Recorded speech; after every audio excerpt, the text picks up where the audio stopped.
All right. One of the biggest upsets of the weekend. Oh, it was huge. Obviously, Cincinnati losing to the Steelers was huge, but this was nearly as big. Chicago, who many people think is going to be, one of the worst, maybe the worst teams in the league, stun a team that some think could make the Super Bowl. The San Francisco 49ers beat them 19-10 in a downpour, a deluge.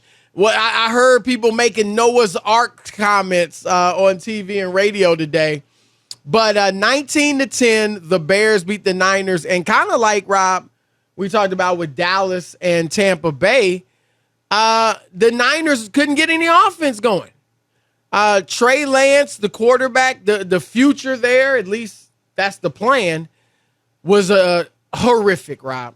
There's really no other way to say it. And it wasn't just a lot of people pointing out the missed pass to Tyler Kroft, the tight end that could have been a touchdown down the left sideline. But it wasn't just that. He missed Deebo Samuel on third down. He missed Jawan Jennings on third down. He threw a pick. Like, he was missing guys left and right. He ended up 13 for 28, 164 yards, 0 touchdowns, 1 interception. And Rob, of all the quarterbacks that started Sunday, maybe even that played, but I know that started, he had the lowest passer rating of them all, 50.3, and the lowest percentage, completion percentage, which was below 50%. So a very tough start for Trey Lance to his career as the future of the San Francisco 49ers. However, not all saw it as I did, or as 99.9% of the people out there did. Jerry Rice, the legend. Some people think not only the greatest wide receiver ever, the greatest football player ever, thought Trey Lance was good. Here he is. How would you evaluate his game yesterday? I felt like he played okay. I felt like he did enough to win that football game. And, you got to look at what happened with the Chicago Bears. I think they sort of like won that game the last 5 minutes, left in that ball game. All right, Rob. All right, you already know. Jerry Rice, please, stop it. I don't know if he works for the team, Chris. I know he's a 49er He's always on the sideline running around, getting the fans. That's what I'm saying. So I get it. I mean, and I'm just saying, this is why, Chris, when you talk about former players and they're being analysts and all that, I'm sorry, they're not going to give you the goods because they're connected. Some will, but most won't. Most don't. Because they're connected. I get it. Yep. He played for the 49ers. They don't want to rip the kid. I get it. I do. But come on, Chris, this was the problem.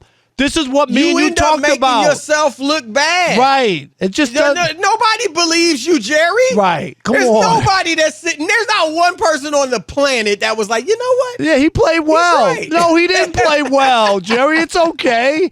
The kid needs to improve. There's some things. It was his first time. You could have said a lot of things, but to say he played okay, it was just not one. And anyway, Chris, this is the reason that both of us questioned the move because we didn't feel like he was really ready.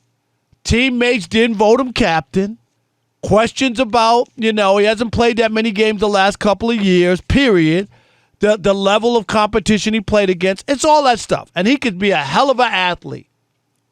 And you got a guy who took you to the Super Bowl and sit on the sideline, and a guy who was in a quarter away from getting you to another Super Bowl. Okay, those are just the facts. Yep. And you can't tell me that his teammates after that game against the lowly Chicago Bears, who outscored them, Chris, what is it, 16 points in the fourth quarter or whatever it was? 12 in the fourth quarter? Yep. Sorry. Yep. Like that was a big turnaround in that game. And I know there are people, the weather, you can't evaluate him. Stop. The Bears played in the weather, too, and they scored 12 points in the fourth quarter. It only rained when the Niners had the ball. Come on, Chris. Even when it wasn't raining, he wasn't good. Stop. Don't make excuses. It was his first game. Nobody's trying to bury the kid. No one's trying to tell you he can't play or he's not going to get better. but let's be honest about yesterday. That's all we can evaluate. Not what's going to happen next week, Chris. Not what happened 2 years ago. What happened yesterday was bad. And if you're a 49er fan, Chris, how short is your leash? Because you want to keep them on a leash. Did your leash get shorter after yesterday's game or no? Well, my leash, and this is what you're referring to, Friday, I said, look, Rob, I'm fine with the decision to give the team over to Trey Lance. That's fine. Jimmy Garoppolo is not Tom Brady. Jimmy Garoppolo is not, Patrick Mahomes. Yeah. He's not an elite quarterback. What he is a winner, and that's just been proven, period. And he's a good quarterback. But I understand you wanted to go out and get somebody who was more talented. Now it's in his second year. We talked about it with Dak Prescott, Rob. These teams want to win when the quarterback's not making a lot of money. So you want to get Trey in there and see what he can do. Fine. I get it. Okay? So I'm fine with them giving him the team this year. But they are built to win a Super Bowl. Defensively, offensively, every place except quarterback. And Rob, my leash was 6 to 8 weeks. And the first 6 weeks, their schedule is a nice one to get a good evaluation of him. They opened with the Bears. You would have thought they could win that game. Whether Trey was good or not, they didn't. Then you got the Seahawks. Let's see what the Seahawks do tonight. But they're not expected to be any good. Then you got Denver. That could be a loss. Nobody will kill you for that. The Rams could be a loss. Nobody will kill you for that. But then you got Carolina and Atlanta. So you got 4 winnable games out of your first 6, Rob. If Trey Lance is not showing any improvement and the team is losing, then I think at that point you make the switch. But I got to be honest, Rob, and it crossed my mind, but I want to be a little more patient. I firmly believe that Seahawks fans, and I don't know if players yet. I mean, obviously there might be a couple here and there, but I wouldn't say the locker room yet. But I firmly believe that Seahawks fans, 49ers fans, right, are saying, if we lose to the Seahawks, if he looks this bad against Seattle and we lose, bring in Jimmy G. We can't let the season go. And here's the thing, Rob. The media will paint it one way. Pundits will spin it one way. It doesn't mean Trey Lance is done. It just means he's not ready yet. And it means that rather than have him develop under the crucible of having to win games, you let him develop in practice. You let him develop on the side. And then next season, hopefully, he'll be ready. So I'm not ready to throw in the towel on him for this season, but I bet you some fans will be if they lose to Seattle and he looks bad. I'm with you. Because you looked at the schedule, Chris. It was a soft opening. Yep. The perfect schedule for a young quarterback against teams that aren't that good. And if you get off to a bad start, as you said, it's going to look worse. I think you saw what happened in Nebraska, right? Because they're not playing around, okay? They don't care. And Rob G told me earlier, I didn't even realize the contract, Chris. If they waited a few more weeks, they would have cut the money that they owe him in half, right? Like the but they were the like, buyout, no. Chris. They were like, no, get out now. We don't care what it costs. Get out now. And at Notre Dame, Chris, the brother in trouble. He lose another game. I'm just telling you. Well, and they lost to Marshall, Chris. They have hyped I don't want to get off the track so much. Yep, you know what I'm saying? That's the thing. They've hyped him up so much as if he's the second coming to Newt Rockne. And now, it ain't looking good so far. They better get together. I'll tell you that. No, quick. But in this case, this is what you worried about with Trey Lance, and we got a view of this. We talked about it before, Chris. Remember with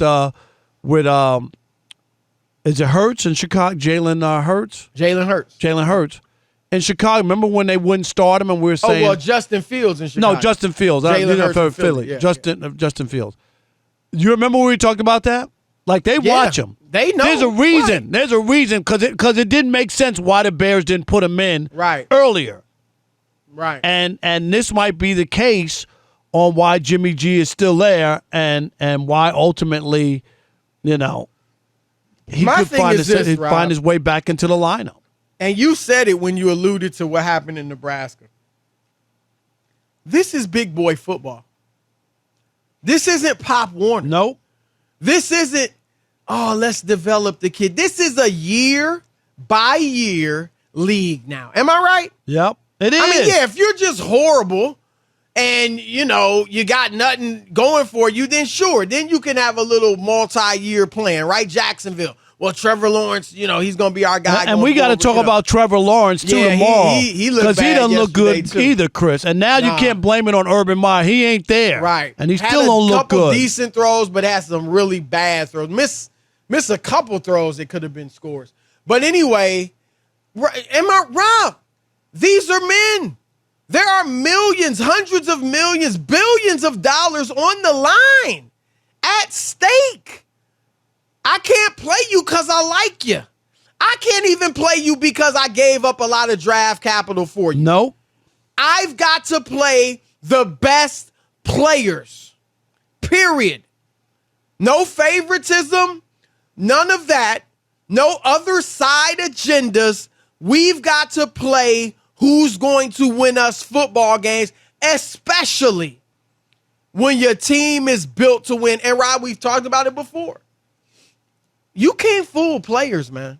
They know. And if know. If I'm out there, Rob, putting my butt on the line, and we got a quarterback that I can see every day in practice is not giving us the best chance to win, you could lose guys. Yep. They'll be like, why are we sticking with this when we know he's not good and there's somebody who can play better than him? You could lose the locker room. Yeah, absolutely. And it could be he's just not ready yet. We see the talent. We think he'll be good in the future, but he's not ready yet. It's not Pop Warner, guy, not CYO, not high school. Politics, agendas, all that should be out the window. It's about winning and delivering on the gridiron. And so far, so bad for Trey Lance. Again, I'm not ready to toss in the towel. Neither am I. I didn't say that. I'm with you. We're just saying that let's keep it real. There's no doubt people are wondering about throwing in Jimmy G.